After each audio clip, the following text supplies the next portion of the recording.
Imagine being diagnosed with a disease that has been around for hundreds of years, a disease that is curable, not easily contractable, but yet there is great stigma surrounding this disease all over the world. Stigma that destroys families.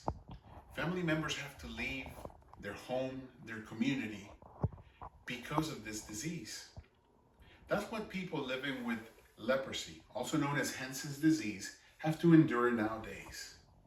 But what is leprosy? How can you contract leprosy? What are some of the symptoms? What's the treatment for it?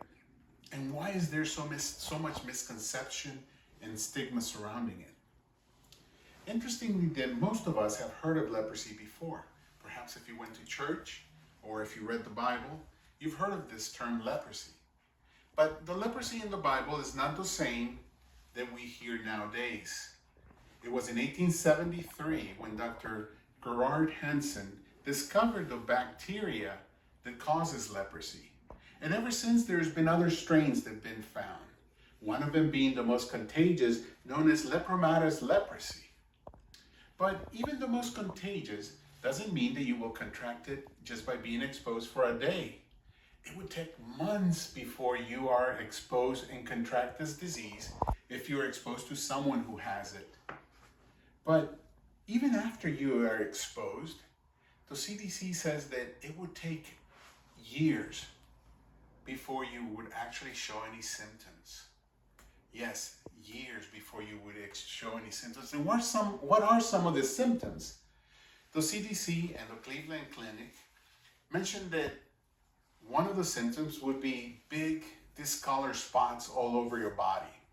Another one would be the loss of your eyebrows or eyelashes, as well as the lining on your nose. But the biggest one would be losing or your nerve system being attacked in your hands and your feet, making you lose feeling of your hands and feet. That would cause a problem because now you would be more prone to injury. For instance, imagine you picking a boiling water pot and burning your hands and not even feeling it. Or maybe while walking, stepping on a nail and going through your foot. That could cause big problems. But leprosy is actually very treatable. How so? Well, nowadays they have something called MDT, or multi-drug therapy, which is a combination of 3 different types of antibiotics administered for between 6 and 12 months, and that gets rid of the leprosy. Imagine. It's interesting that leprosy, although in the United States is not very well known, there's only 200 cases about leprosy every year or diagnosed here in the United States, and about 200,000 worldwide. So it is a bigger problem in developing countries. But what is there so much stigma surrounding it and misconceptions of leprosy? Interestingly, I had the opportunity to interview Dr. Frank Klein, and he mentions about misconceptions. And one of them is that people's parts, fingers fall off. And that is far from the truth. And he mentions that sometimes the media sensationalizes on this misconceptions. And he mentions a book called Papillon. And it was written by Henry Charrier, a French author. And it was made into a movie, and in the movie there's a scene in which a person with leprosy is on a potter's wheel molding clay, and all of a sudden one of his fingers falls off. And this is far from the truth in regards to leprosy. The stigma that surrounds leprosy, it has to do a lot of times with cultural stigma. It's not based on facts, but on pure myth.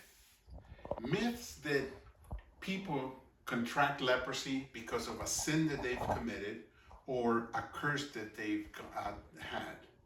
And that is far from the truth. Knowing as what we know now, as what the CDC and the different findings that leprosy is a medical condition and not something that's based on pure myth, as we know in some parts of the world that this is true. One of the interesting things is how people are misconstrued and how people are marginalized. An example of this is a young man from Niger, in which he mentions that people will not sit with him. People will not eat with him. He said that most of the time when he goes to the canteen for lunch, he will be the last one served because people don't want to touch the same cups or plates or utensils that he's touched. So he's the last one to be served. So that is something that we have to understand. That leprosy, as we mentioned before, is very curable, very treatable, not transmissible as we know, yet there is that great stigma that surrounds leprosy all over the world. And that is what we have to be careful with, because a lot of people all over the world suffer not from the disease itself, but from the discrimination and the stigma that surrounds this disease.